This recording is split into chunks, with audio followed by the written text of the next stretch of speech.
But I think we are going to get started. We're nothing if not timely, so I really appreciate everyone coming today. And it's nice to sit here and see all of your friendly faces instead of just being online. And welcome to those who have joined us online. So those who don't know me, I'm Captain Sorsdal, and I'm the co-director of the Centre here at the Alan J Flisher Centre for Public Mental Health. And I think it's wonderful to see such a strong turnout. Sometimes I almost forget when we're in our offices how big we really are. And this is only those who kind of were working here at the centre. If we think of all the students, our PGDiff, our MPhil, and our PhD students, it really is wonderful to see. So today we're showcasing kind of the breadth of what's happening at CPMH today. We can't do all of it because that would be here. We'd be here for the entire day, which maybe we should do at some stage. So we are showcasing some key features and some key programs and students at the centre.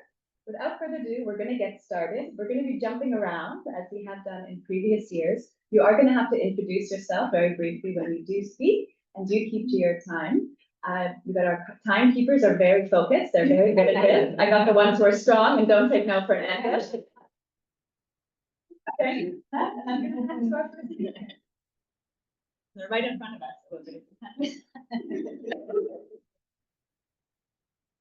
Hi, good morning, everybody. I'm Gillian Enslow. I'm the administrator for the centre. And so for those of you who are new, maybe not here in the room, but maybe online, if you're new to the centre, I just want to provide you with some more information about who we are and what we do. So, as soon as I figure out, I can do this. There we go.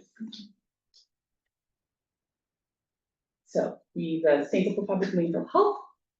And so the centre is actually a joint centre between the Department of Psychology at the University of Stellenbosch and the Department of Psychiatry and Public Mental Health here at the University of Cape Town. So we were actually established in 2009 through a memorandum of understanding between the two universities. In 2011, the centre was officially renamed as the Alan J Flisher Centre for Public Mental Health after Professor Flisher, which is pictured here in the slide, who was one of the founding members. Professor Klickland was the director of the centre from up until 2017, at which point Professors Ashraf Kaji and Captain Sorsdal became the directors, and Professor Pierre van der Westhuizen became appointed as the deputy director.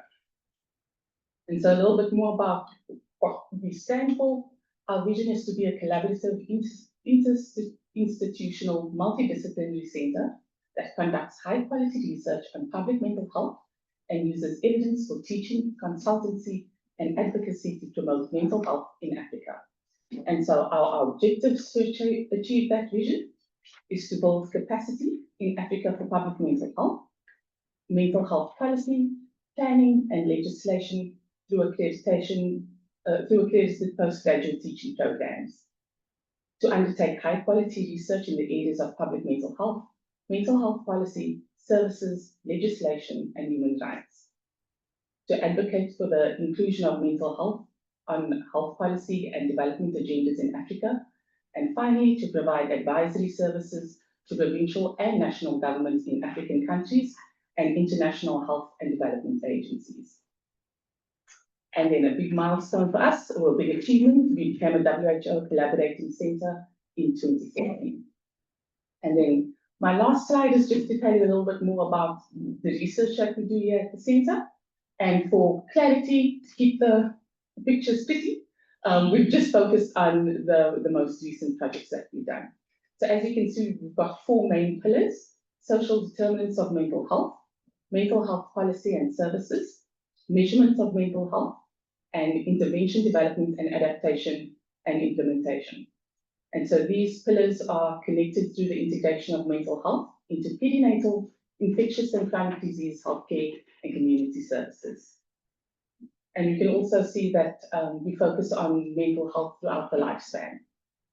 And to ensure success, we implement robust community engagement through things like our youth development team, which you'll hear more about from Joni and Azola later in the program. And so with that, that's the end of my story. Thank you very much. I'm going to hand over back to Dan.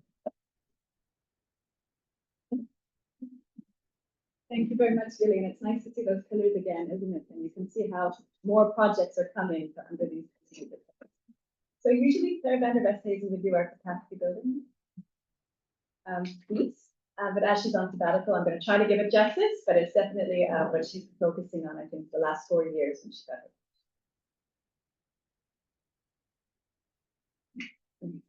Yeah, so as we know, our training pipeline has 3 stages. Many of you are involved in 1 or 2 or 3 of these stages. Our PGDIP graduate knows the foundations. They know the theory, they know the epidemiology and all those terms, whereas our MPhil graduates do through applied application of their own research in their own countries. Then our PhD graduate masters a set of key advanced skills. So whether it's qualitative, quantitative, usually both, sometimes even systematic reviews, you can often see it on our PhD faces, whether there's been a systematic review done as part of their thesis. But what the idea is our entire pipeline will really build the capacity of global mental health, not only in South Africa, but in Africa as well. So our MPhil program started in 2012, and until recently was the only MPhil program on the continent.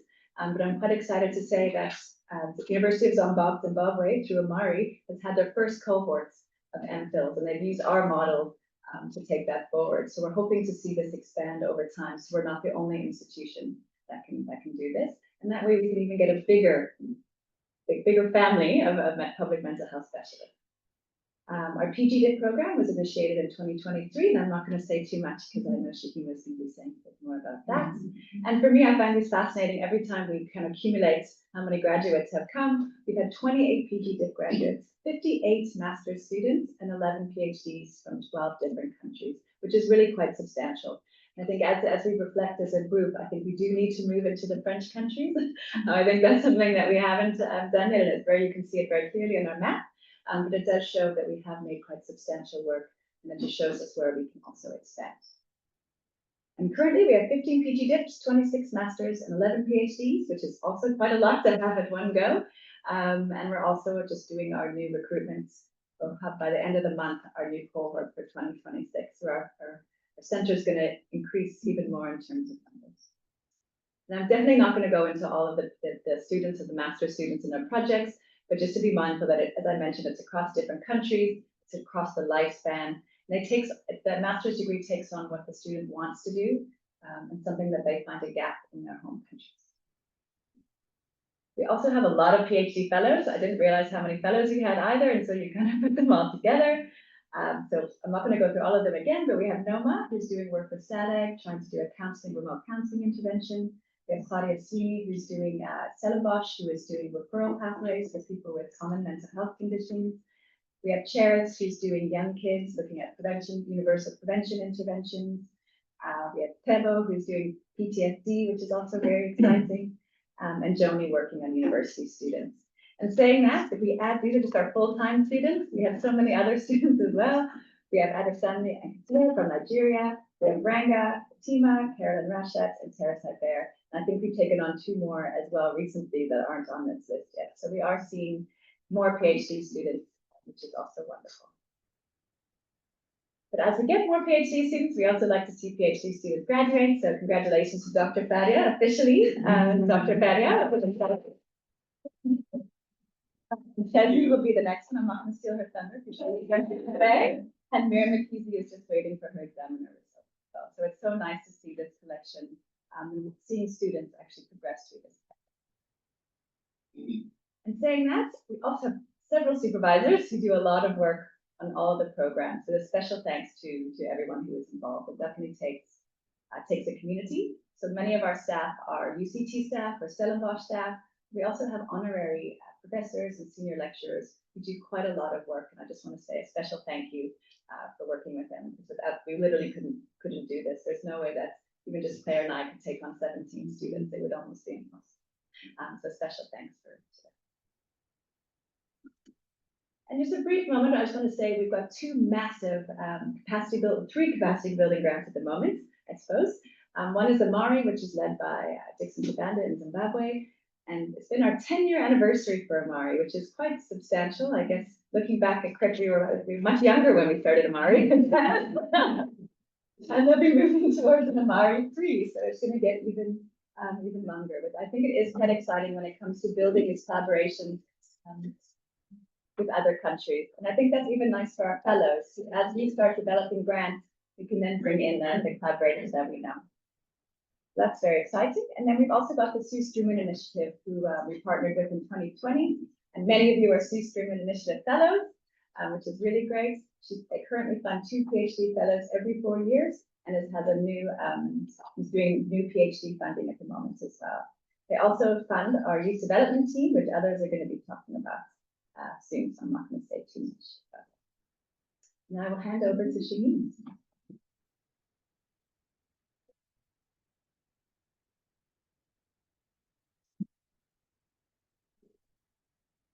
I'm the fugitive in public mental health course convener, and we are part of the ARISE funding project. So the fugitive came about, I think it was called baby. Let's just say that. So a newborn baby was born, and the fugitive went from planning, lots of sticky notes, as you can see from this slide, sticky notes, meetings, writing retreats, conferences, lots of discussions with the ARISE faculty, which is locally based as well as on the African continent. And from that, we put together these beautiful slides as well. So you'll see some of the examples of the slides that is on the platform. And we also shoot our lecture videos in studio, which is lots of fun. And a lot of people in the room actually recorded many of those lecture videos. So yeah, through all these processes, lots of lessons learned, but at the end, the new baby was born, and there was the fugitive in public mental health. And I think 2023 was our first cohort of students. So we are in our 3rd year now of students doing the course. So the fugitive in public mental health is a 1-year diploma, and we are collaboration with Stellenbosch as well. So we've got Stellenbosch students as well as UCT students registered on the course. There are 4 main courses. I'm not going to go into it right now, but with the 4 courses, we also have competencies that are integrated alongside the main 4 courses. And they include things like research integrity, having workshops, library sessions to get to know how to do your research, as well as many other personal self-care, time management, self-care, those kinds of skills that we all need as students who are also working mostly full-time. So we cover all of that through the year. So for the Intro to Public Mental Health, which is our first course, we think about the system. This is a very beautiful slide that our team has created. We think about the system, the context that is included in the public mental health policy planning, and Prof. He does this lecture for us. And we touch on human advocacy and human rights advocacy. And there are many, many public mental health questions that our students ask, that we ask things like, how are the services organized within Malawi, within certain areas, within regions? What are the health seeking pathways? So many interesting questions come about in this intro course. And we give the students that platform to think about their own setting, to think about what they are interested in researching or in interventions that they want to come up with. Then we've got the research methods, which is our second course. So these courses run around 7 to 8 weeks long, and then we have like a 1-week break, and then we move on to sequential. So research methods is a very fast-paced, practical module, and students often get very anxious because you mentioned SPSS and quantitative data analysis. But in this module, it's very practical. They get to know about designing studies, using quantitative, qualitative, mixed methods, designs, collection procedures, data collection procedures. And so we give them some experience with working with SPSS as well as in vivo or other platforms. But it's a very interesting module, and people get traumatized when they think about their undergrad, and this takes them right back. But it's so practical that they actually enjoy it. At the end, they're like, maybe now I should do a quantitative study, even though they were like, never. So very interesting, and it's done by Prof. Rizwana Romani at Stellenbosch. Then we move on to mental health epidemiology, which focuses on and focus on the designs and evaluating evidence, and there's many discussions that take place within the class. To look at some reviews of, or critical review of papers and study designs. They also go through a lot of key concepts, defining the problem that is at hand. And this is just, again, one of the beautiful slides that the team has designed, looking at prevalence, incidence, burden of disease, the DALYs, the years lived with disabilities, and they really get into these key concepts to understand what mental health epidemiology is all about, or public mental health. Okay, so that's the third course. We just completed that, and students who are in the room, they are on a short break, and then we're moving on to our final course, which takes place next week. A very interesting and again, fast-paced but very application-based course with lots of group work, looking at the Institute of Medicine's Continuum of Care model as one of the foundations of the course. It highlights, if you look on the slide, promotion, prevention, and also going into some treatment and intervention models, which is often not always looked at. And then at the end of the course, they look also at the best evidence for interventions and how to adapt it. So the group work that they do is they get to choose an intervention and work with that and see how they can adapt it within their settings. Okay, so that's the 4 courses. So in summary, when we're building public mental health capacity, the introduction is looking at what is public mental health, so really giving them that solid foundation of understanding it. So when people apply for their MPhil, they have that knowledge and they don't have to still go and learn it. What do we know about mental health at the population level? The second course looks at how do we generate knowledge. Thirdly, we look at how can we define the problem and identify what we can change. So that is the foundation of the EPI course.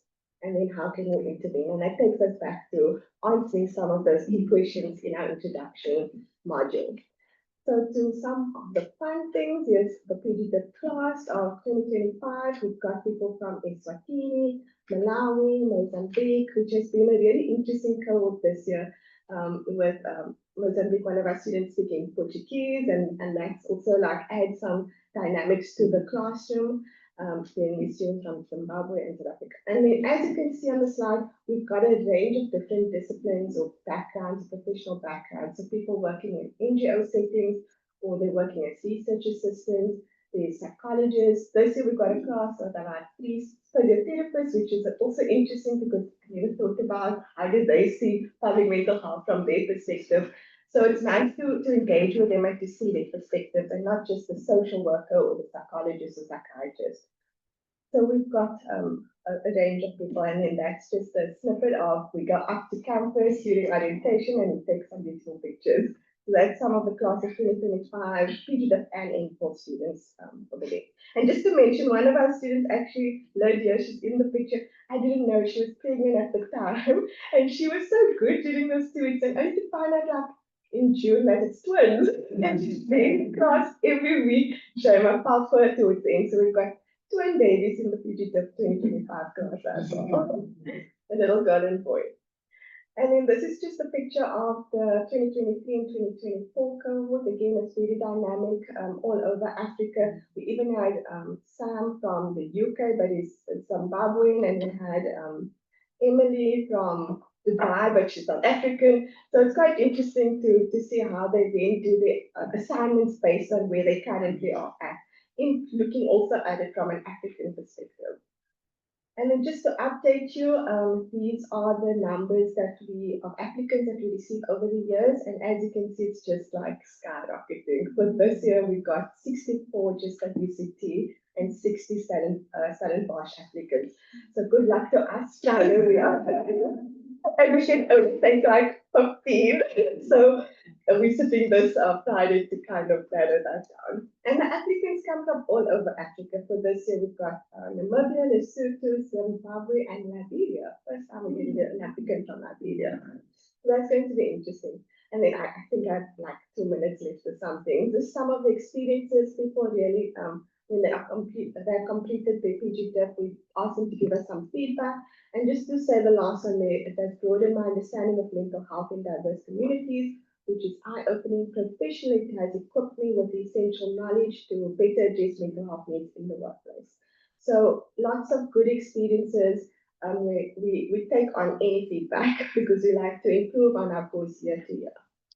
Okay, then the delivery is in the first 2 weeks of the year, so it's a 1-year course, the first 2 weeks in January is the orientation where they fly into Cape Town, and we are either at Stellenbosch, Valkenburg, or the city, and we go through orientation, how to access the course. They get to meet each other, and that's really, really important for the rest of the year so that the class can bond and form their dynamics. They get to explore Stellenbosch, UCT. We go through a lot of the library training, actually go to the libraries and get the training done there. So it's vitally important. We have done it in the past, but it doesn't work out very well. Oh my goodness, my time is up. Just to say that our course is on October. I know Madam said we're off now, and that it's on an online platform. We've got synchronous, asynchronous learning. The assessments, there's engagement marks, summative assessments that look at literature review. So we coach them through that over the year. And then this is the beautiful team at Stellenbosch and UCT. And we couldn't have done this without them, as well as the Centre for Innovation and Learning and Teaching. They have guided us through the development of this course, and they are constantly also helping us upgrade it. And then just lastly, graduation pics. That's UCT graduates, the students of last year. This happened in April, March, somewhere around there. So that's that, and that's it.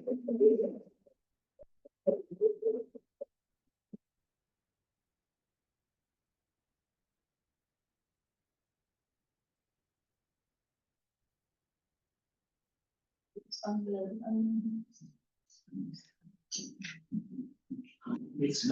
you just ran. Yeah. Okay. Sorry.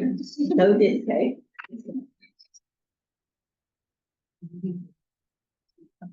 I can see it, but I can. Okay, there we go.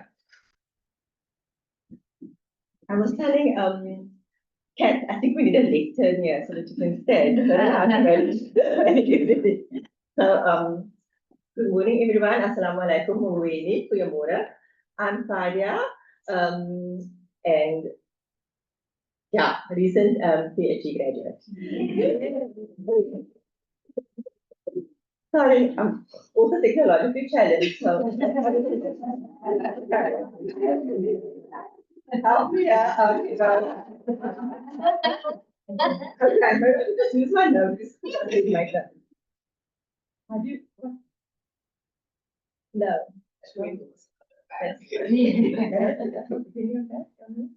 that's a lot. Yeah, that's me. But now, which one is it? Yes. Yeah, no. Am I using the mouse?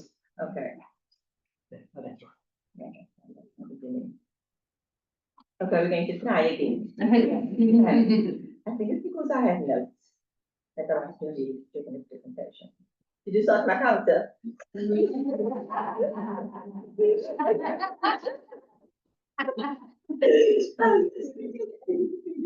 was an Amari PhD fellow here at the centre.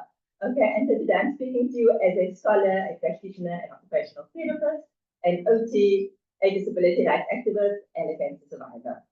My talk today is really focused on one aspect of my research, which was on perspectives of service users, perspectives on recovery, as my study was about aligned with the adage, nothing about us without us. And so I said to Kat this morning that I have a 2018 picture of, I don't have a new picture of graduation, SHiMA, so I need to get that. But this is when I did my protocol presentation at Valkenburg. Okay. So there is a difference between clinical and personal recovery, and my work is my interest in personal recovery. Clinical recovery is focused on medication adherence and alleviating symptoms. The individual is on the emphasis is on the individual psychiatric symptoms and functioning. Okay, so we look at what the clinician sees, not what necessarily the service user experiences. We focus on clinical recovery, on treatment and symptom reduction, on using diagnostic and service use functioning and treatment elements, and it is embedded in what assumptions on the reality. Personal recovery includes clinical recovery, but extends beyond it. Okay, so personal recovery really emphasizes how one lives with a mental illness, how you take responsibility for your recovery, how you establish new roles and identities separate from the illness, and how you find meaning and purpose beyond the diagnosis. It is a consumer-based understanding of recovery, which acknowledges that recovery is complex, long-term, and non-linear, and it is the process of moving beyond your illness. So I conducted a mixed method study, and the study objectives were aligned with the research questions as indicated on the slide. For the study, I drew on my own experience as a mental health practitioner to generate evidence that could be used to co-create knowledge around recovery from diverse stakeholders' perspectives. So it was very difficult in 10 minutes to tell you everything, so I'm focusing on one part of my study. So I have 3 publications based on the first 2 objectives of my study, and the last one, which was around the psychometric properties of the recovery assessment scale, is still under review. So my interest in this research stems from my curiosity about understanding recovery from multiple stakeholder perspectives. I wanted to address the gap where we use and work with experts by experience, and these are people living with severe mental health conditions. Because persons with severe mental health conditions are often living with the condition for many years, they have had multiple relapses, they are labeled as high-frequency revolving door patients, and there's really a lack of choice and autonomy in terms of what services they are offered. They are also really involved in the service design or delivery of the services. And so there's nothing beyond the medical model that offers people community-based services that focus on recovery within the public health platform.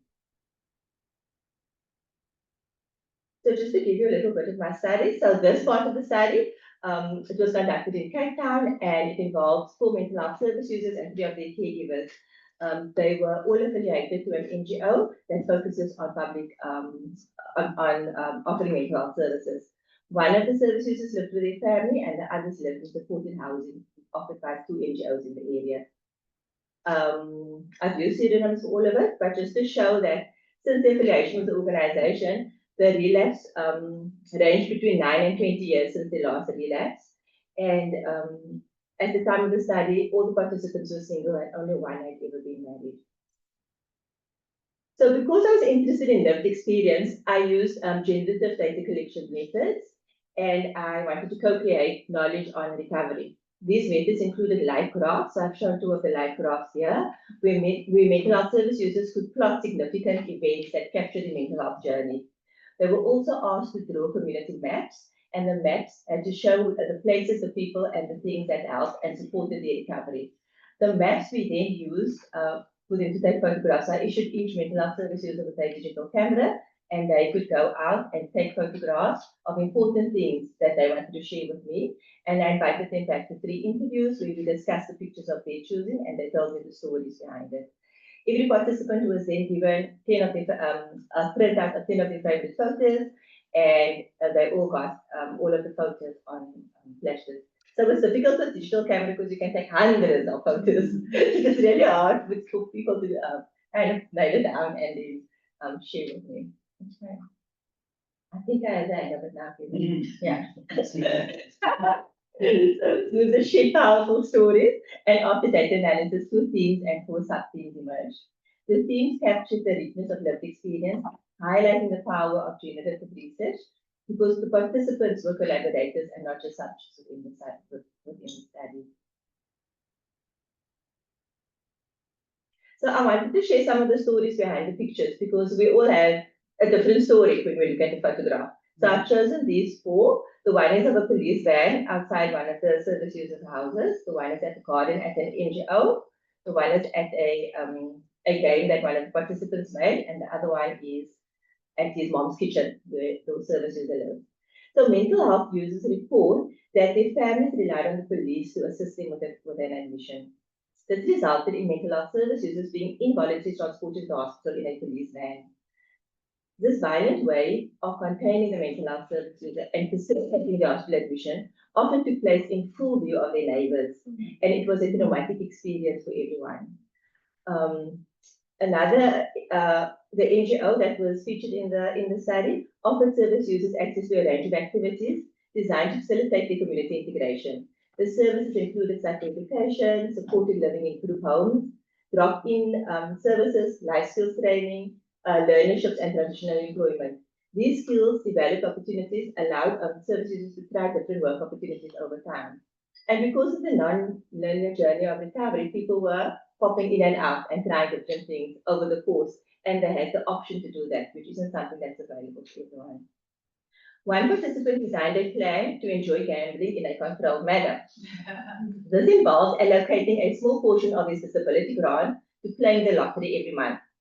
He created this gambling game by painting numbers on marbles in an ice cream container, and he used this to select the numbers that he was going to play every month. So he was playing it randomly through using this game. This gave him a sense of control and helped him resist the temptation to play more often. Okay, so definitely an increase in amount for his lottery tickets. Those who worked were pleased that they could assist their parents, siblings, and others financially. By supporting home improvements, mental health service users could showcase their success for recovery to their communities. This was very important for family members also. So this gentleman here, he had a job at one of the grocery stores in the area. He was a packer, and he then helped his mom to renovate the kitchen. And so that was really important for his mother also, because he's the same person who was selected by the police van, who had now come and had money and could show the family that actually there is, I can still contribute in a meaningful way to this household. Okay. So the South African Mental Health Policy Framework and Strategic Plan was relaunched and adapted in April 2023. And it offers a framework for re-engineering services and redistributing resources to close the treatment gap. While this document is crucial for the health system's reform, and it references psychosocial rehabilitation and recovery within it, we really have a difficulty in translating policy into practice. And this document can only be actioned if we have intersectoral collaboration across the health, if intersectoral collaboration extends beyond the health sector.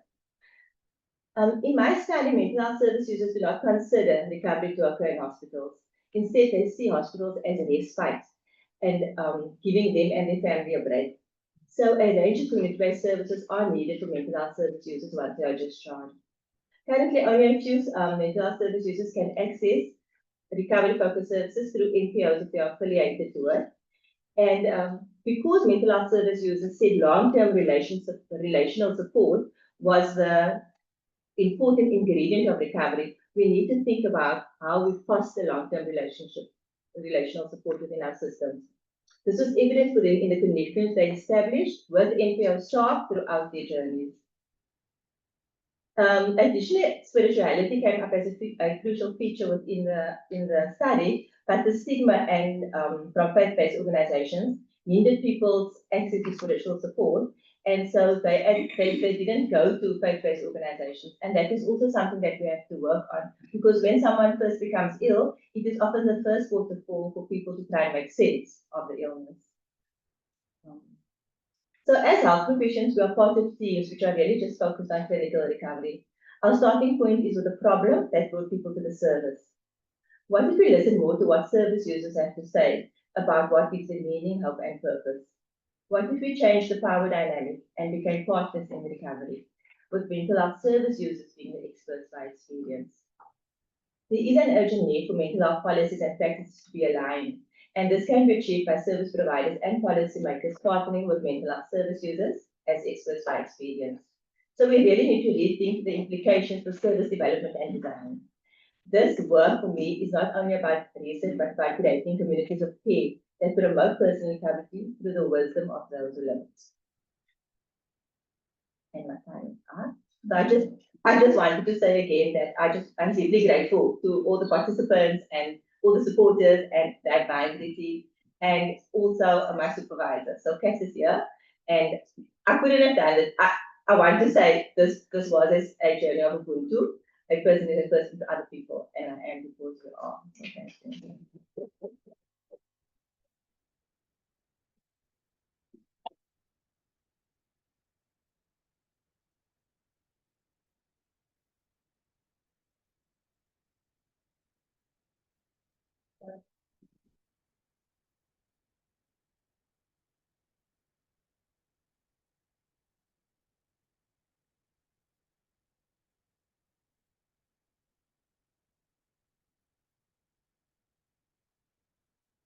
Good morning, everyone. My name is Noma Kauta Moshani, And today I will be talking to you about a research study which was about exploring a group telephonic counselling intervention for SADC, that is South African Depression and Anxiety Group. And one of the key people at SADC is here with us today. And I know that within the space of mental health, usually when it comes to referrals, what we always think of when we cannot help, we think about SADC. So it is such a great pleasure to have here with us.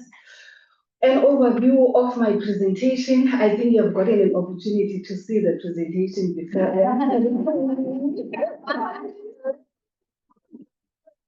Okay, all right. I think that we all know that the one and the only national representative study in South Africa did estimate that 1 in 6 South Africans can be diagnosed with depression, anxiety, or substance use during a year, like to have such problems.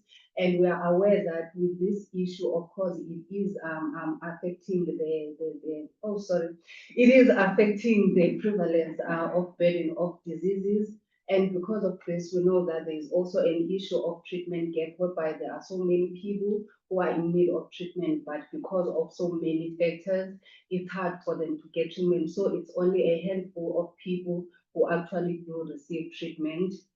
And as a response to this, the WHO has proposed an integration of mental health services into various levels of the society, starting with self-care and all the way to the top of the pyramid.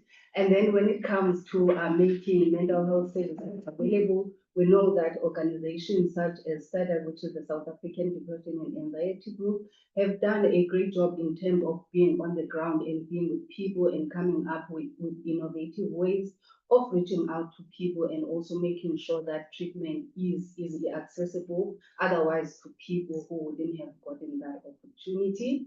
Like I said, that most of you already know SADC because it is one of the organizations that we always think of when we are in trouble.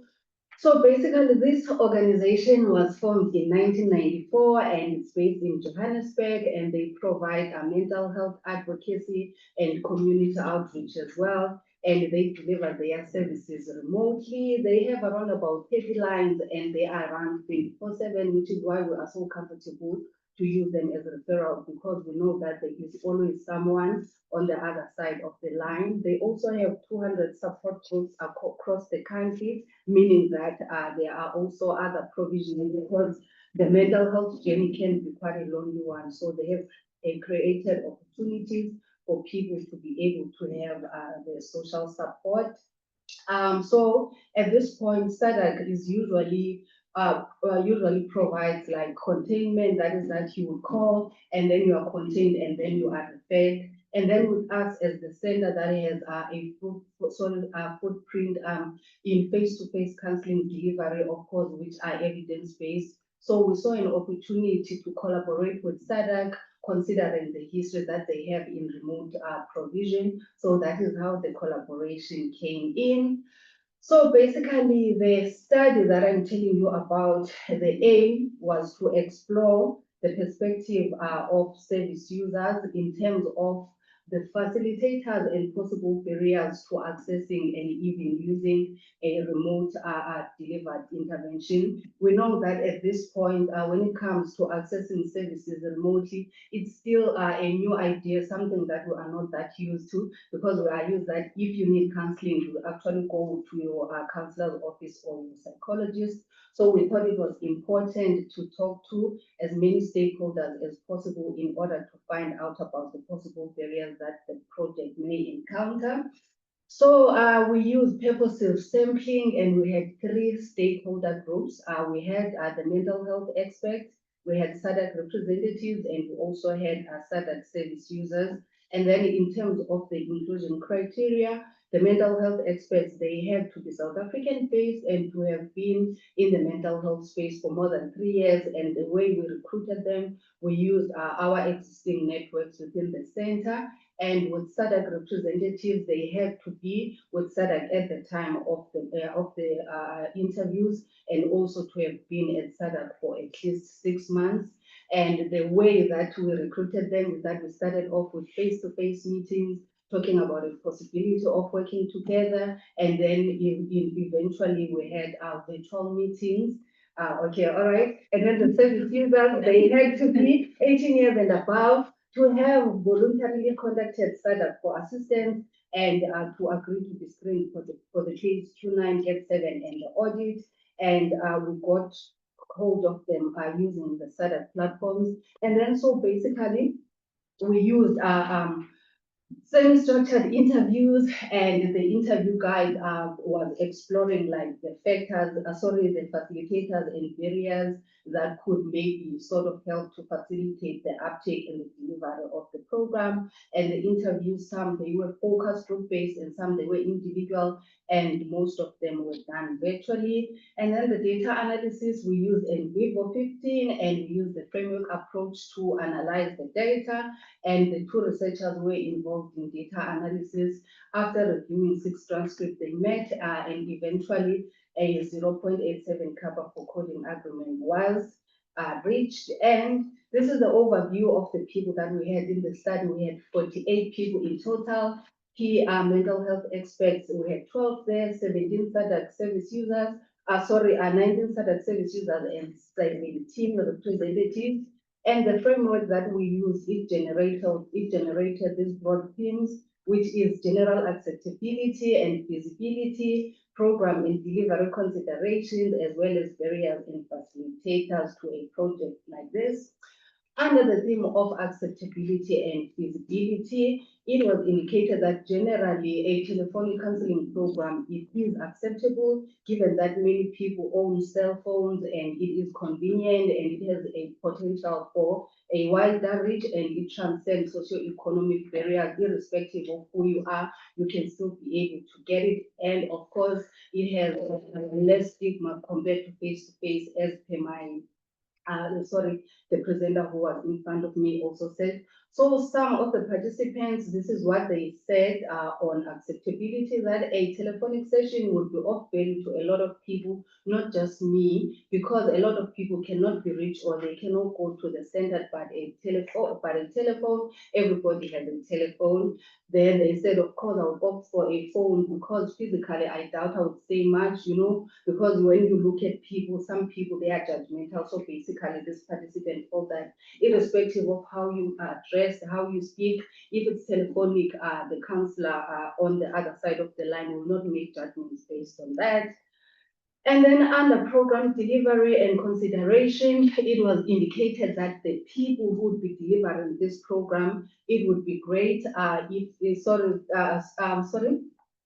so it would like self-motivated callers, that is people who have voluntarily called, and then also to be delivered by SADC people who are full-time there, since SADC also has the volunteer model. And it was indicated that for the project to sort of work, supervision would also be key, and to also make sure that self-care is prioritized. And then the ideal person who would be delivering this intervention, it was indicated that it should be a counselor who is compassionate, non-judgmental, technological savvy, and cultural savviness as well. Okay, and then one of the participants, they said that for counselors, they need to feel confident that they are competent to do what they are employed to do. Basically, it was about making sure that they are being given training on the program, even though they already have experience in the remote delivery. And then on barriers and facilitators, it was indicated that as much as it could be acceptable, but there might be certain challenges that might make it difficult. So for example, some people are not that familiar with the remote delivery. We know that in South Africa, we are also having issues of load shedding and network problems. And also some people stay in crowded households whereby it's difficult for you to go all emotional and close. They don't be like, no, I want a session with a counselor. So it would be difficult. And then, however, it was said that, but if you are motivated because you felt that you are at a point where you need help, chances are that the program will succeed or you commit. And then also having support from other people, meaning that if it's time to close the door and people switch off their music, it would be nice if they are supportive.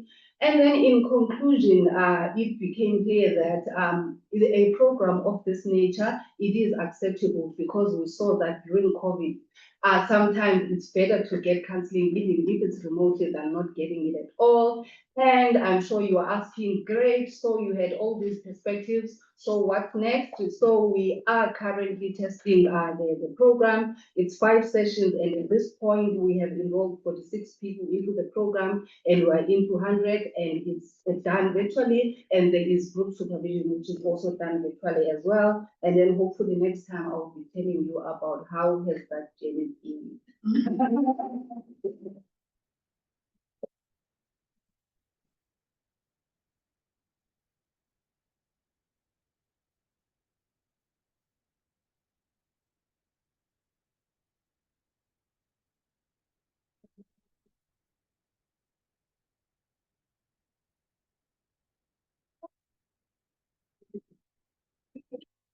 Amen. Hello, everybody. My name is Chesney Woodsmith. I'm a clinical psychologist and PhD, soon to be graduate. Yeah. So this year I will be presenting the qualitative finding from my PhD, which explored adolescents' experiences and perceptions of the hashtag Feel Think Move program. It's called FTM. And this is a group-based program for all adolescents, and it integrates emotion regulation with physical activity. So I'll share or just do a little bit of a recap about the PhD and the hashtag FTM program, and then I'll move into the qualitative results, just so you can see how the results complement each other. Right. So we know that local adolescents experience depression and anxiety symptoms with limited access to support and available support. And interventions that combine emotion regulation and physical activity may help reduce these symptoms. So with this in mind, the study objectives were firstly to quantitatively assess feasibility and acceptability of this co-adapted emotion regulation and physical activity intervention for older South African adolescents with depression and anxiety symptoms. That's what I shared previously. And then today I'll be sharing the qualitative results, which second objective was to explore participants' perceptions of the interventions, feasibility, acceptability, and impact. So the FTM program, just a little bit of a reminder, it's a 10-week-long group-based emotion regulation and physical activity program. It takes place at school, after school, and the focus is really to help adolescents learn how to manage difficult feelings, difficult emotions, using evidence-based skills and strategies. Brief recap of the study. So we went into 4 different schools and we screened 151 adolescents. Of those, 111 met the inclusion criteria, 85 completed the baseline survey, so they were recruited into the study, and 71 completed the entire intervention. Recap of the quantitative results. The intervention was found to be feasible, so all of the feasibility criteria were met in terms of eligibility, recruitment, retention, facilitator competency, and content fidelity. The intervention was perceived as highly acceptable overall, and in terms of the clinical outcomes, there were significant reductions in depression, anxiety, PTSD symptoms, as well as emotional dysregulation and all the follow-ups. Then on the flip side, in terms of protective factors, there were significant increases in self-esteem at all the follow-ups and physical activity at the first follow-up. So with that in mind, we come to the purpose of today. So what did participants actually think about the program?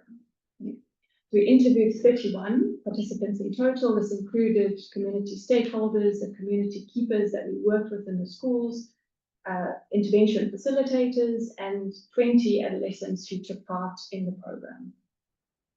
And as I've said, we wanted to explore their experiences in terms of, is it workable, is it practical, do they like it, and was it beneficial for them?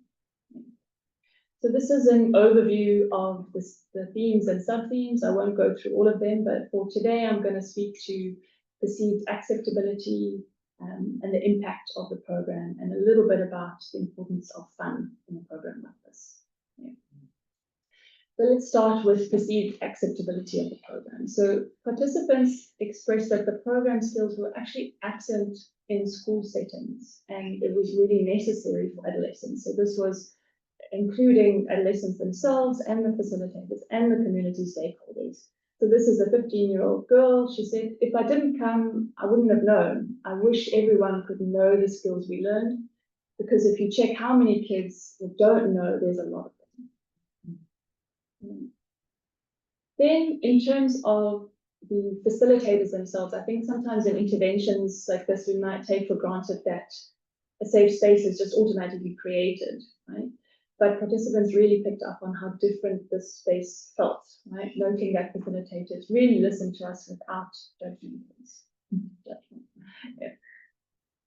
Then I'm going to move on to the perceived impact of the specific skills that were taught. So the one was around self-esteem. We taught a module called self-support, and this was really about participants noting how their confidence levels increased after the program. So this 15-year-old girl, she says, we saw ourselves in a more positive way. Self-support really helped us with more confidence. We thought positive about ourselves more than before the program. So self-esteem, as we know, is really important in adolescents, and it's also strongly associated with anxiety and depression symptoms in this population.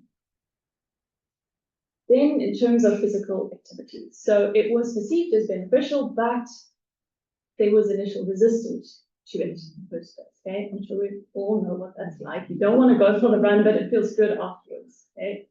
So this 17-year-old girl, she explained how physical activity affected her. So she says, before, I wasn't a person that used to move my body a lot. It pushed me to move my body more. I could see the difference. When I exercise, I feel like there's this load that's taken off me. I'm stressed, I exercise, and then I'll feel relaxed a bit. So that was in terms of physical activity. Then in terms of differences in the way that they experience their mood and behavior. This was a big factor that came out. In terms of anger management, the 17-year-old boy says, before I would just jump in and start fighting, but now I calm things down. I've learned to let the anger flow out without hurting anyone. Even my behavior has changed. So this is really important, and a lot of the boys experience this in the program. Then in terms of a shift in positivity, a shift in hope. So this 17-year-old girl, she says, the program gave me more positivity for dealing with life. I just keep moving forward. I'm constantly happy. Everyone's noticing it.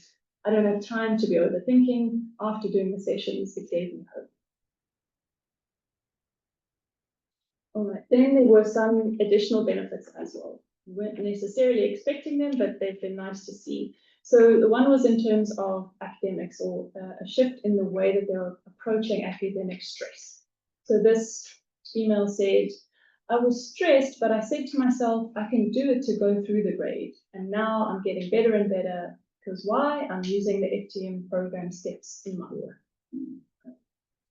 And then lastly, in terms of an additional benefit, social connectedness. So it wasn't something where we were specifically looking at, but you might expect in a group intervention to have increases in social connectedness. So this girl says she just shared her growth in building friendships. So I learned how to start relationships. We're no longer strangers. Yeah. Then finally, in terms of the importance of practical experiential learning and having fun. So this program incorporated not only physical activity, but games, dancing games, silences, lots of different things just to keep things moving.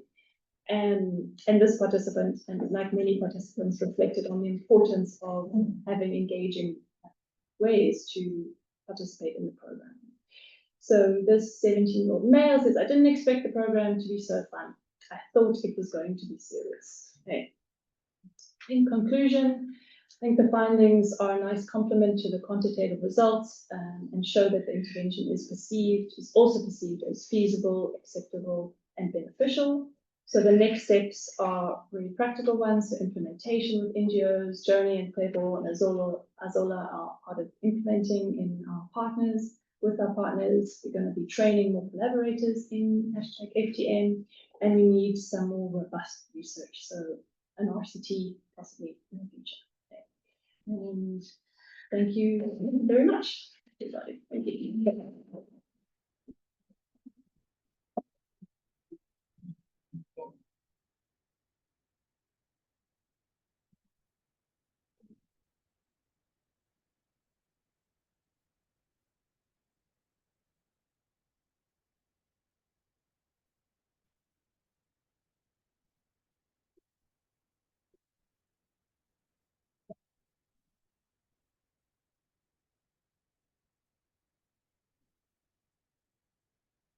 All right.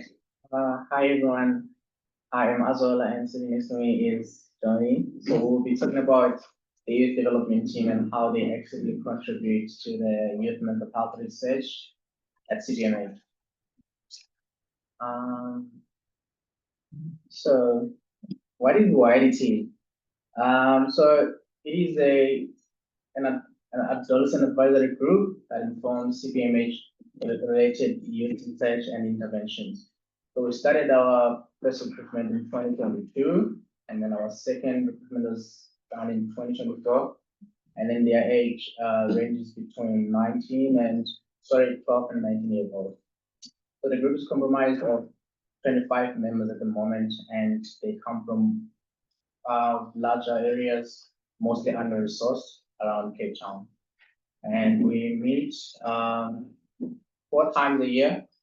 Two of those which we explore and go outside and have like some nice outings. And then, yeah, so the reason why the group was formed, so in the past, historically, youth voices were actually left out in youth research projects. So the YDT was formed to try and change that. Hopefully we're doing better now. Yeah, and the aim was actually to collaborate with teens so they can inform us or give us more insight on what works for them, what doesn't work in terms of the youth mental health research. And we also wanted to create space for them to collaborate.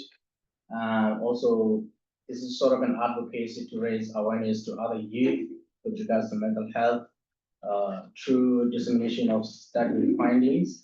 And also, just in general, we want them to have a platform to engage and network with like-minded adolescents and us, the CPMH researchers as well and associates, through regular meetings, trainings, and workshops. Yeah, over to Johnny. She will be telling us about what happens during the YDT events. So lots of things happen during the YDT, but during those 4 events that is already mentioned, the main sort of things is we have what we call breakout groups, and then we have capacity building groups for outings. So the breakout groups are where the YDT contribute to the ongoing research projects at the centre, or ones that may be starting. So that's their contribution to the project. And the capacity building and outings, those happen at the other 2 sessions. So capacity building are topics that sort of develop our members professionally and personally, and they get to vote on what types of topics they'd like to learn about. And we also got outings, which they also get to vote. So we'll show you some pictures of that. So I just want to talk a little bit about the projects at CPMH. So at the projects that involve youth. So, and I think it's quite nice to think about how an intervention develops and grows, and that because we're in the 4th year of the YDT, they have sort of grown with the projects. So it started actually, I think, because of the EASE and FTM programs. So you heard about the FTM, which was Chesney's intervention, and the EASE was Miriam's intervention, since you PhD graduate, and both emotion regulation interventions with youth. So they had input from 2022, from the YDT throughout their interventions, which have been wrapped up. And then the YDT is also involved with the ALIVE project, which is an ongoing project. And I think you'll hear a little bit more about ALIVE later on, but it's aimed at improving adolescent mental health through enhancing self-regulation and reducing poverty. And then we've got projects 4 and 5, which are sort of the baby project, which is several graduates and my PhDs, which will be designing interventions and Doubles is going to be with adolescents with PTSD, and mine's going to be an intervention with university students with anxiety and depression. So we're at the beginning of our designing our programs, and the YDT are right there with us. Okay. So in terms of how the YDT contribute to our project, so they help us gain an understanding of mental health related concepts from a youth perspective, but also from a perspective of different communities and different contexts. They assist us in thinking through logistical and admin procedures, thinking what will work, what might not work. They also shape intervention content and materials to be contextually appropriate and age appropriate. So let me give you an example with the EASE and the FTM materials, so the two interventions that have been wrapped up. So for the EASE intervention, which is a emotion regulation intervention, so over many breakout groups, the YDT would give their inputs and opinions about materials, and this is like an iterative process where they would give inputs, there would be adaptations, they'd go back to the YDT and get their inputs. So with that input, this storybook was eventually turned into this very cool comic book. And then for FTM, the YDT were involved in piloting and shaping the videos that were used, the characters that felt relatable, as well as helping form the idea of puzzle pieces. So getting a puzzle piece after every module that you completed, which was magnets, so you can go in the fridge or you can use it as like a house pad. And they were also involved with designing worksheets, which I'm kind of obsessed with these little icons. And I'm going to make one my screensaver. And I'm going to give over to Zolo to tell you about the contributions to Alive. Okay, so the Alive team has had an advantage or privilege to test some of their heart rate variability tools to the YDT team. And the group has given us some valuable feedback that as much as these, for instance, the inward sensor, as much as it's great, but it wouldn't really work in crowded environments like the ocean, because the program was run in the ocean with the therapy kids, and also the beeping sounds that came from the devices were kind of destructive in the prompts, so kids wouldn't really focus on their breathing and maintain that focus. And then also we had check preps. They say they would actually be difficult to use because participants come wearing wetsuits and then they would have to take off the wetsuits, and then so it's a long process and difficult. So then we also had some activities that we tested. For instance, this one is called Flip It exercise. They also tested it out with the YDT, and YDT really enjoyed the activity, and they said it helps build trust, and also it encourages effective communication, as they have to step into the rug together and then try to flip it over without stepping outside. So it was kind of a challenging activity, and they really enjoyed it. And just one comment from the Alive team. So it says, help us test to see if the team dynamics we aim to foster were effectively translated into practice.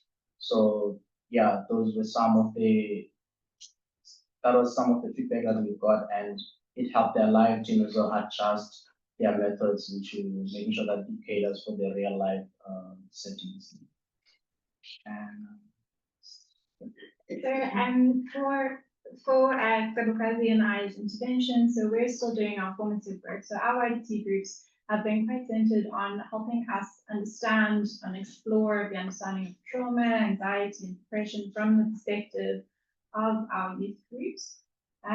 So Trevor's specifically 15 to 18, and mine is either students or just 18 and up from the YDT, as well as understanding what kinds of supports they feel that they need, how do they typically seek help, when do they find it difficult, what are protective factors, those kinds of things. And we've also been trialing some grounding and mindfulness exercises and kind of getting input on what feels relatable, what feels usable, what feels too weird, things like that.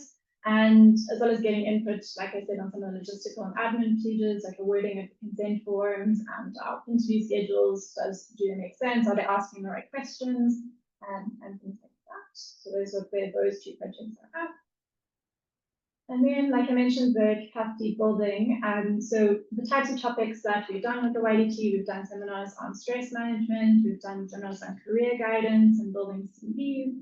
And the outings, the types of outings we've done is we've gone to the aquarium, cave golf at Total Ninja, which is there for the big slide, and we've also gone to the movie. And yeah, that's YGG for us, and thank That's you so much. Yeah.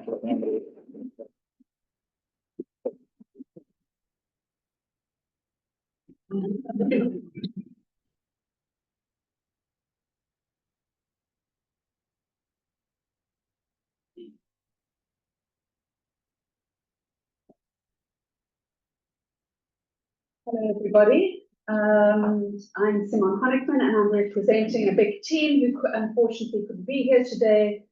We were hoping Tyler, our registered counsellor and also full student, could present this work, but she's needing, for clinical reasons, to be in Hanover Park. Today I'm going to be speaking about SHiMA. It's kind of part 3. I'll quickly go through part 1 and 2. You may recall it from previous presentations and then focus mostly on the SHiMA work, part 3. Let's go.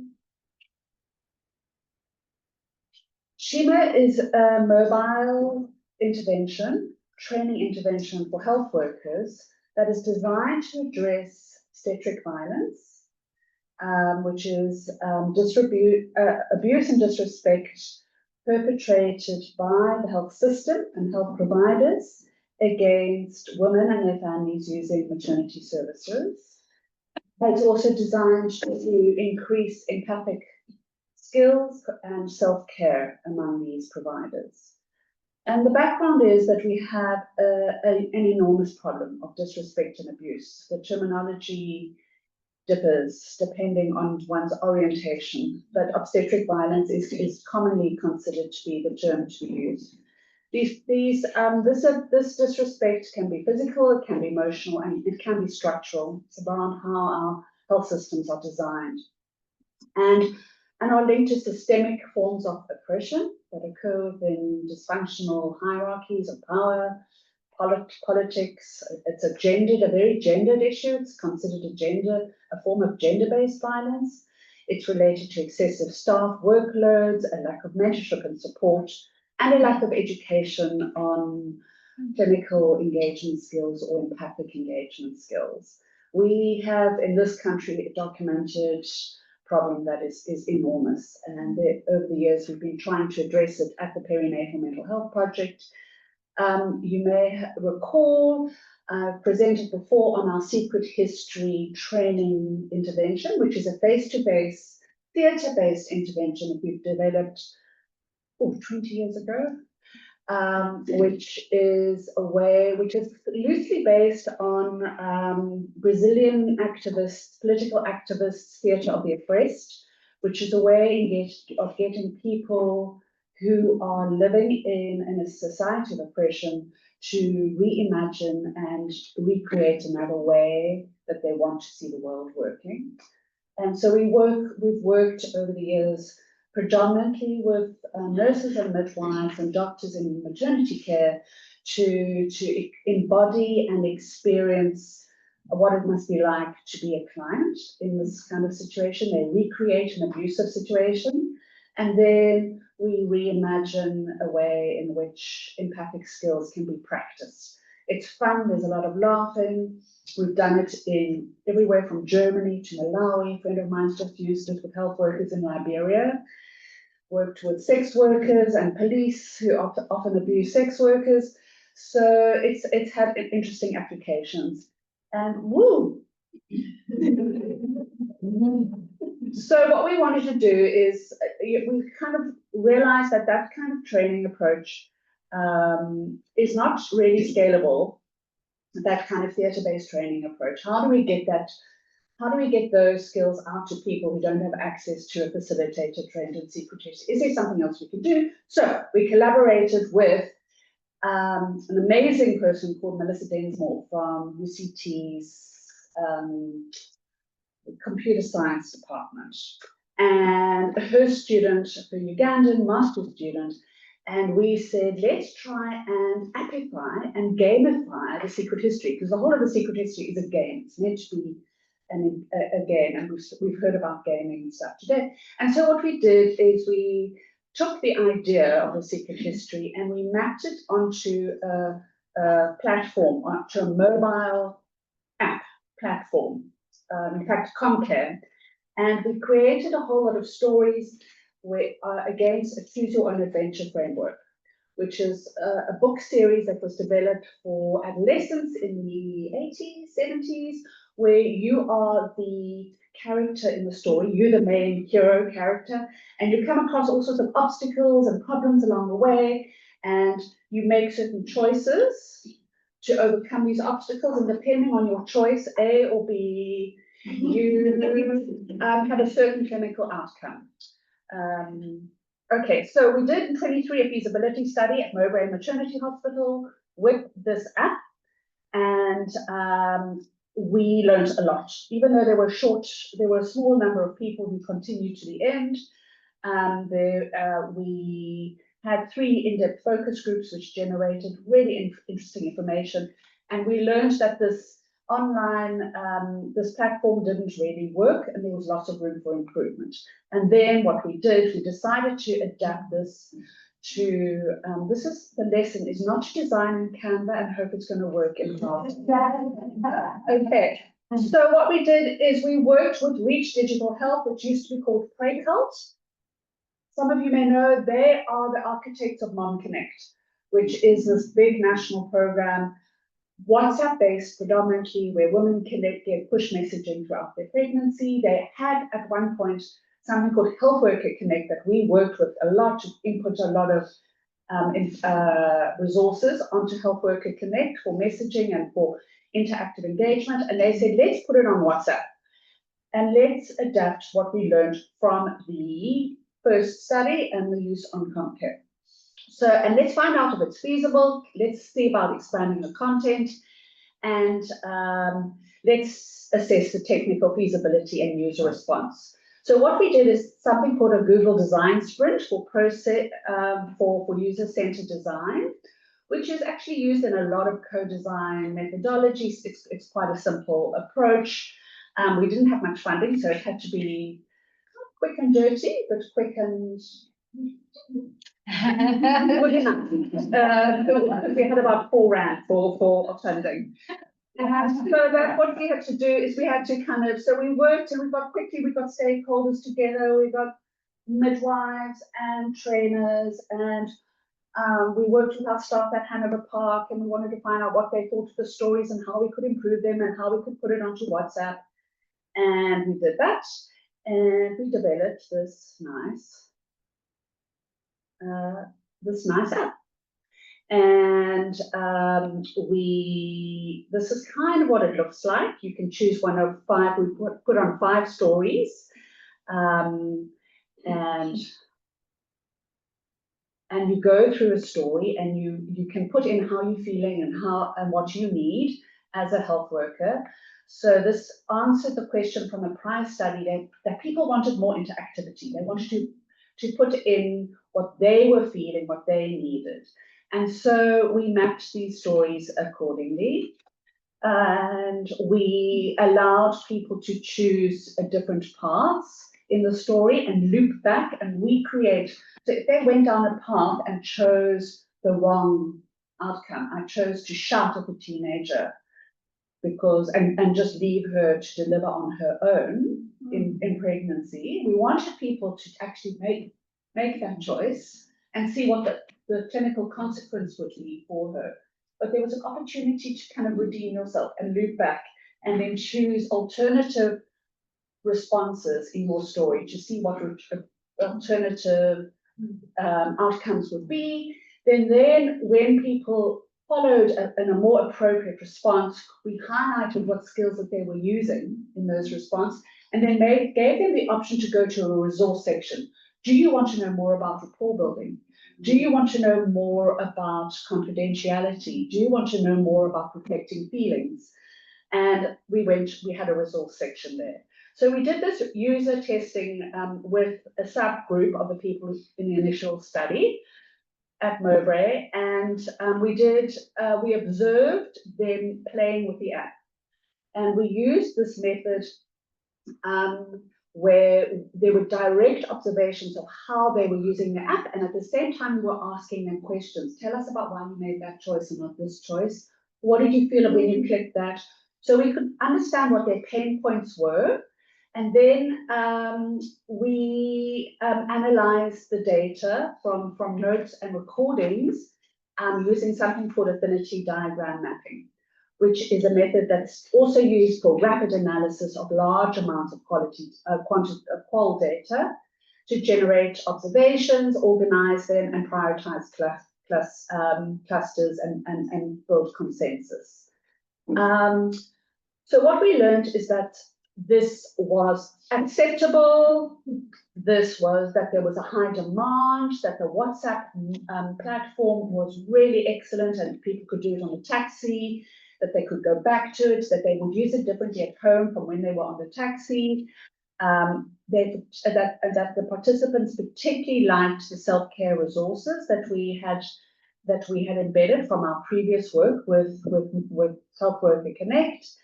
And so that it was practical. There were some navigation challenges that we could quickly iterate, but there was a lot of delight at this. And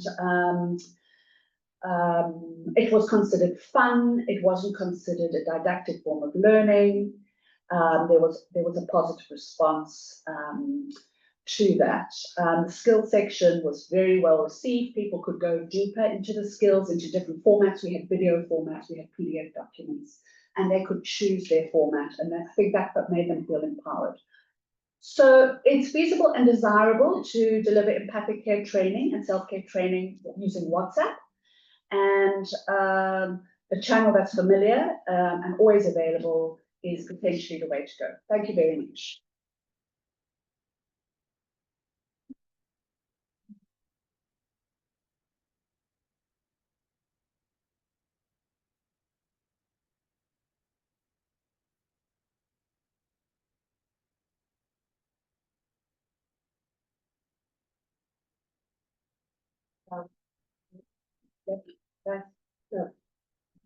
Oh, there. Thanks. Yes. Right. Hi, everyone. They say the best for last. Okay. Yeah. Okay, so we're going to give you a brief overview of the lab and so the preliminary findings of our pilot test.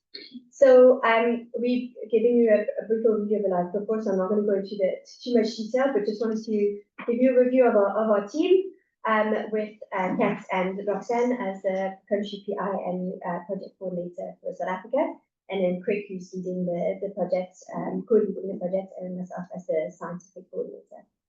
And this is the South African field research team, and some of you are here despite a very busy data collection schedule, so thank you very much.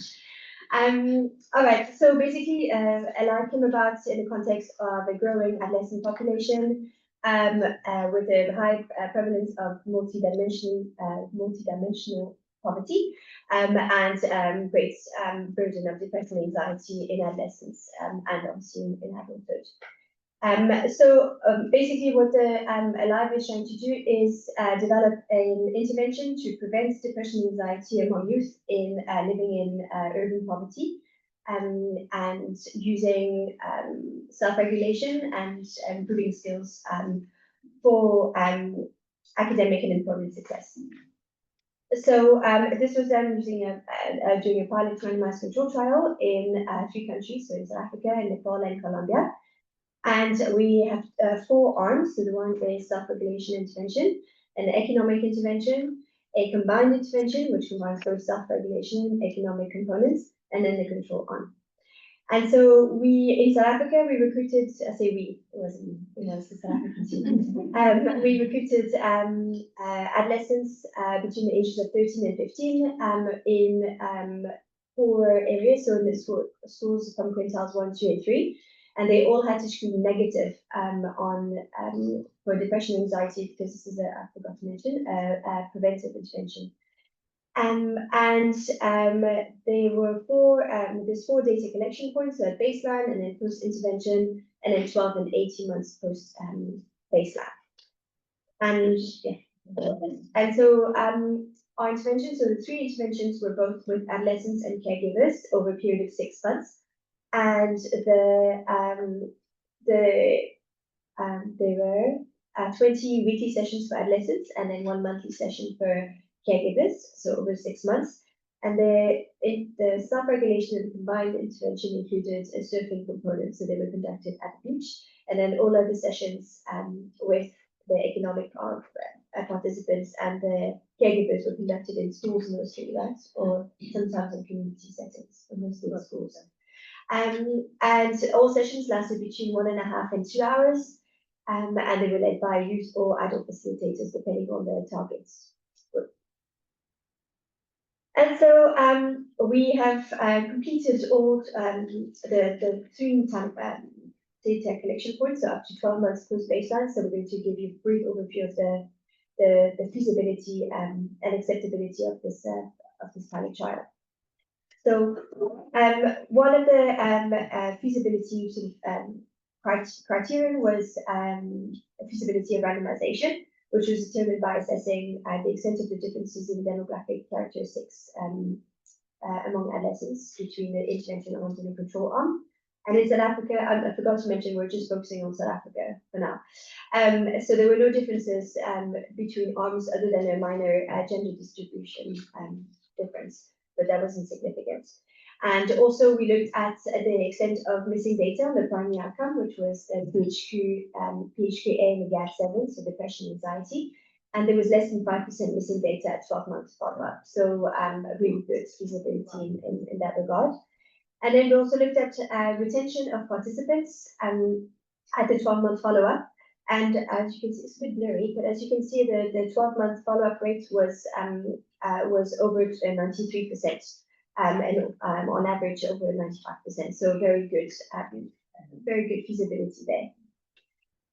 In terms of fidelity to the intervention, I've got a cold, which was assessed through observation by the supervisors and the trainers. We see very good fidelity to the intervention, so over 95% for both adolescents and caregivers. And when we look at adherence to the session, so there were 20 sessions for adolescents and 6 for caregivers. So the adherence was quite good for the economic arm and for adolescents, for the economic arm and the combined arm. And it was sort of acceptable, 66% for the self-regulation. And our criteria to move to a full trial was based on adherence of adolescents, but we did note quite a low adherence for caregivers, especially in the self-regulation arm, which was as low as 10%. And then finally, looking at serious adverse events, there were 10 reported in South Africa so far, including 6 that were considered severe. None of them were related to the study, however, but there was one adverse event that was related to the study, and that was about 2 caregivers in an economic arm who basically were requesting an additional cash transfer, even though the cash transfers had been terminated 6 months before that. So there was a bit of commotion within the WhatsApp groups and all the other caregivers who were wondering whether they actually should be getting more cash transfers. So there's a bit of an issue there. And sorry, so then to conclude about this, so basically all criteria for feasibility and acceptability, or feasibility of the intervention and the trial were actually met, other than adherence among caregivers, which was quite low. So possibly meaning that we might need to make some changes to the intervention or how it was delivered. Just finally, our primary outcome was incidence of depression or anxiety over the 12-month period. And we see that there was quite a trend that we were expecting, with the highest incidence in the control arm, which was nearly 20%, and the lowest for the combined arm, which was 15%. I'm going to skip this. Thanks, Emily. So I'm just going to talk about the qualitative findings from the life study so far. After the 6-month intervention was finished, we interviewed some participants. So we interviewed adolescents, caregivers, and also the intervention teams, so the supervisors, as well as the coaches and the principals. And just some of the findings that came out there in terms of acceptability, adolescents really valued the group sessions. They really felt that it was a safe space that they could engage in. They didn't feel shy. They didn't feel ashamed of what they were sharing. And they also felt that there was no judgment in the group. So it was nice to connect with the coaches and to the rest of the group as well. And they also spoke about positive experiences around the cash transfer, actually having a say in the household themselves and how the money gets distributed and how the money gets used. So they would first talk with the caregiver about the money, and then they would decide together how to use that. Also, in terms of acceptability, the caregivers also valued a lot of skills that they learned there in terms of positive parenting and stress management. They spoke about how they valued learning how to behave better as a parent and how to treat the child, and that they're quite happy with that engagement and learning to strengthen those skills that they have. Appropriateness. Content, they found it quite easy to understand and quite helpful. And when you spoke about positive changes in emotional regulation and problem solving themselves, some caregivers were saying they were choosing different methods and how to manage their stress. Kids were saying that they used to struggle with anger issues, but now they find that they're actually applying some of those skills that they learned in the regulation sessions. Taking a deep breath, thinking about the problem, and then calming down. They also spoke about the skills they learned, learning how to budget, how to save, how to value education. They were encouraged not to drop out of school, how to work as a team and also negotiate, and how to save money. They're starting to plan for their futures as well. Some was also talked about changes noticed in the relationship with their child, also with relationships with the child at home with their siblings. One was talking about how they, like I said earlier on, discuss things together, how to budget things, as part of that conversation now. Also, not just talking about money, but also planning together. And also, the one caregiver actually said, look, my child is actually sharing his income now with the other siblings in the household, starting to buy them things for winter, for clothes. And that's something that they felt is attributable to the program and learning how to use money more effectively. In terms of feasibility, adolescents, while, like Emily said, the attendance was quite good, but in cases where they couldn't attend the sessions, this was usually due to other competing priorities or contextual conditions. Either they had other responsibilities at home, or they had other classes that were clashing with the session times. One principal was saying there's also a lot of things happening within the households with the kids. Learners face a lot of difficulties, and this also affects their school attendance, which also affects their attendance to the intervention. And then, of course, the cash transfer distribution. We had some issues in the beginning, but that was managed quite well. And then the DIEX report open communication about the cash transfers, sharing and telling and planning together. Yeah, that's it. And now we're busy with the 18-month follow-up. So by the end of the year, we'll be done with that. And yeah, look forward to next year's presentation.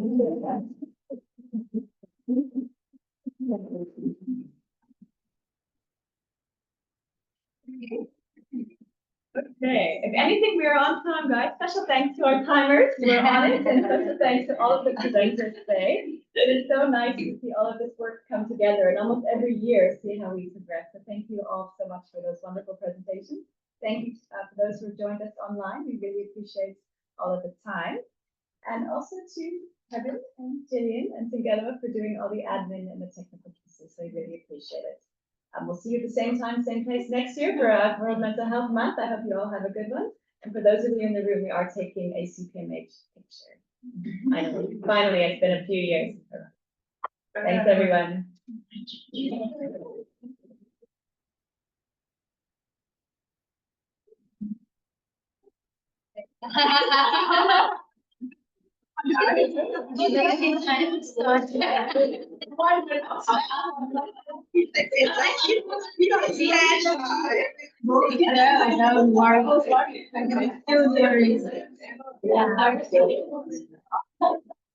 Any parking sign for